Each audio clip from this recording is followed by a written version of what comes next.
Dalam kehidupan di zaman-zaman akhir ini, tentunya kita tidak bisa lepas dari tekanan-tekanan sosial sekitar kita yang ingin mendorong kita untuk meninggalkan iman. Atau kondisi sekitar mencoba untuk membuat pemahaman yang keliru tentang Injil yang Tuhan telah sampaikan.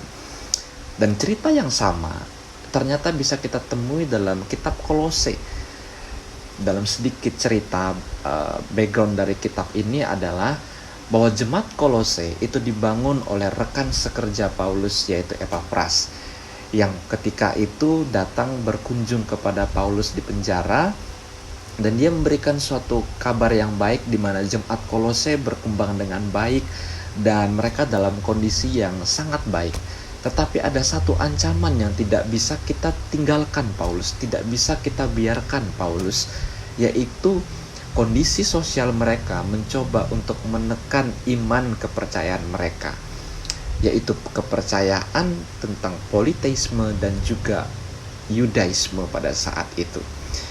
Dan ketika mendengarkan laporan tentang hal ini, Paulus akhirnya terdorong untuk menuliskan surat Kolose ini kepada mereka sehingga jemaat-jemaat dikuatkan.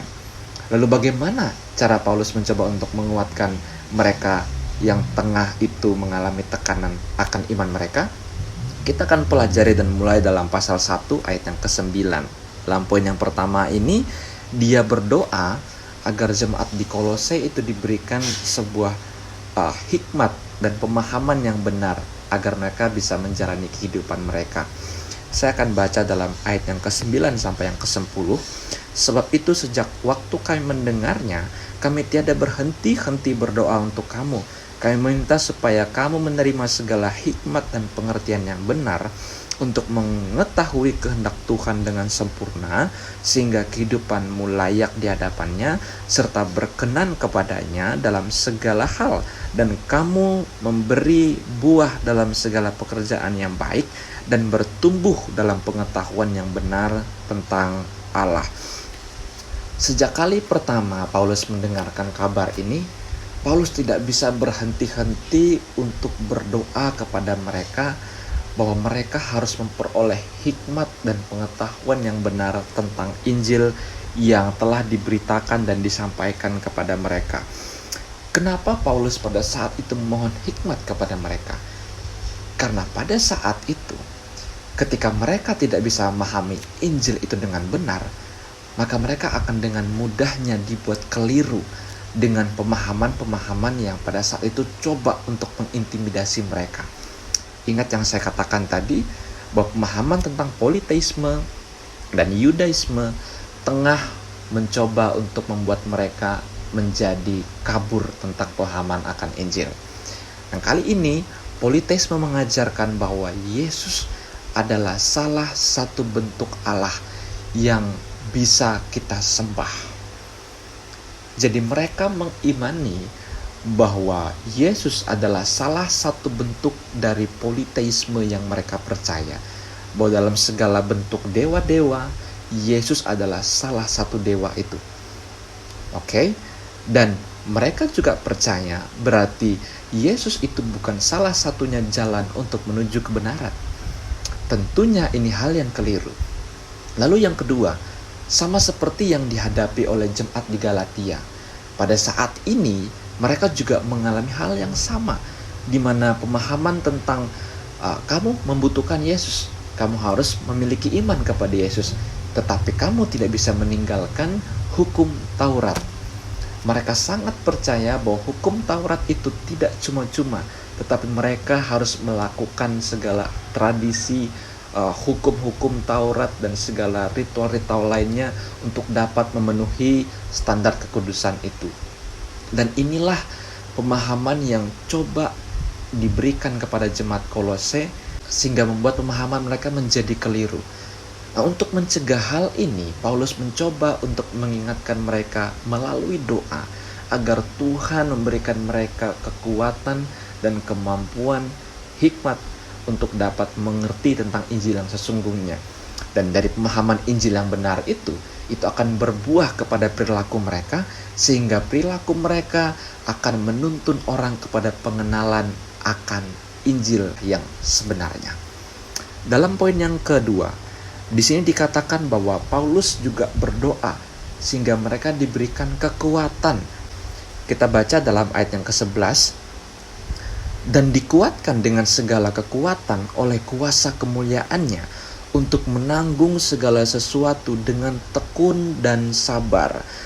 Ketika di jemaat di Kolose diberikan hikmat, ketika jemaat di Kolose diberikan pengetahuan yang benar tentang Injil, maka ini akan membuat mereka bersukacita dan kuat menghadapi setiap tekanan.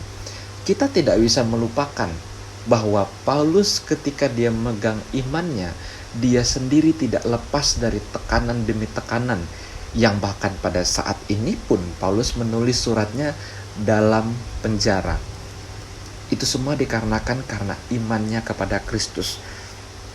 Paulus tidak ingin mereka menjadi tertekan dalam kondisi ini, tetapi Paulus ingin mereka menjadi kuat karena mereka telah memahami Injil yang sebenarnya, dan Injil yang telah mereka pahami itu seharusnya membuat mereka menjadi kuat karena tidak ada satupun yang akan mampu menggoyahkan mereka lagi ketika mereka telah memegang Injil yang sebenarnya. Karena banyak sekali pada akhir-akhir zaman ini kita menghadapi tekanan demi tekanan akan iman kita. Tetapi satu yang bisa kita buat adalah kita percaya dan memahami sungguh-sungguh apa yang Injil itu sampaikan. Dengan kekuatan yang sama diberikan Allah kepada Paulus yang menderita karena iman, tentu kekuatan yang sama juga Tuhan akan berikan kepada kita di akhir zaman ini untuk kuat mengatasi segala tekanan-tekanan yang ada. Lalu poin yang ketiga, dikatakan bahwa Paulus juga berdoa untuk mengingatkan mereka kepada citra diri mereka yang baru. Kita baca dalam ayat yang ke-12 sampai yang ke-14. Dan mengucap syukur dengan sukacita kepada Bapa yang melayakkan kamu untuk mendapatkan bagian di dalam apa yang ditentukan untuk orang-orang kudus di dalam kerajaan terang. Ia telah melepaskan kita dari kuasa kegelapan dan memindahkan kita ke dalam kerajaan anaknya yang kekasih. Dalam Dia kita memiliki penebusan kita, yaitu pengampunan dosa.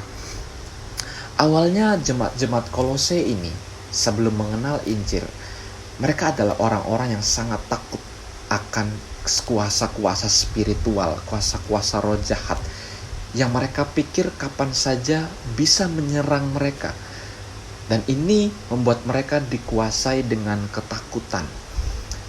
Lalu juga pemahaman Yudaisme yang pada saat itu mencoba untuk mengintimidasi pribadi mereka dengan pribadi yang lama, yaitu mereka harus hidup kudus sehingga mereka dapat diampuni dari segala dosa mereka.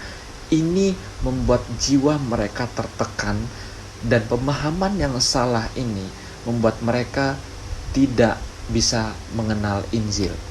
Dan inilah yang menjadi dorongan bagi Paulus mengingatkan mereka bahwa ketika manusia ditebus oleh Yesus, Yesus telah mematahkan segala kuasa maut, yaitu kuasa-kuasa yang ada di dunia spiritual ini.